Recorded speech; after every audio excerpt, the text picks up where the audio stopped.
We're here on day 2 of Dentistry Show London. It's the afternoon, but it's still buzzing here.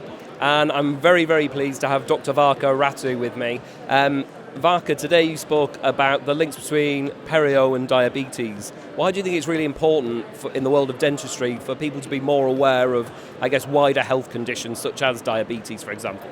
Yeah, so periodontitis, so gum disease, is associated with many, many systemic conditions. We believe over 50 systemic conditions, and diabetes is one of the ones that we have the strongest evidence about. So for patients to understand that their gum health actually has a systemic impact, and we can help prevent some of those systemic complications by just good oral health care and looking after their mouth and their teeth and gums, that's really, really important. So getting that across and making other clinicians aware of what we can do as local initiatives or regional initiatives or national initiatives to help improve our communication with other healthcare professionals, medical professionals, I think it's all worthwhile and all beneficial to the patient. For your session today, there were a lot of questions afterwards, and I think that it definitely seemed to be the case that there was more of an interest in understanding about diabetes in particular.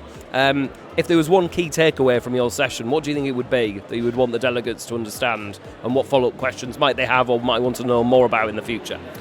So I think the most important thing is that when we see patients in a dental setting and we look at their gums, we don't necessarily think about systemic diseases or taking a step back and thinking, is there something going on? But understanding ways that we can communicate with healthcare professionals. So even though there's no formal pathway or no integrated pathway as such, like you can create those locally. And those were some of the projects and some of the initiatives that I was showing in my talk today of this is how we've been able to do that locally. So for them to understand that actually these are things they can do, like local steps that they can do to help improve their local patient base. I think that was the biggest takeaway for me. Thank you. You spoke in the Specialty Interest Theatre, which is just behind us. Yeah. You were someone who actually we spoke to many months ago, and you were someone who said we should have a Specialty Interest Theatre. Yeah. Why do you think that is so important? So for me, I think we all graduate after 5 years of dentistry or of doing hygiene and therapy or hygiene. And then we all kind of develop our own niches and our own professional backgrounds and what we enjoy, and then you hone in specifically on those things and you end up knowing more research about those things and having a better idea of those things or those initiatives and what's going on. And I think having clinicians that have a special interest or have a specialist background in something is really important in understanding how they have honed in on their niche and then what we can do.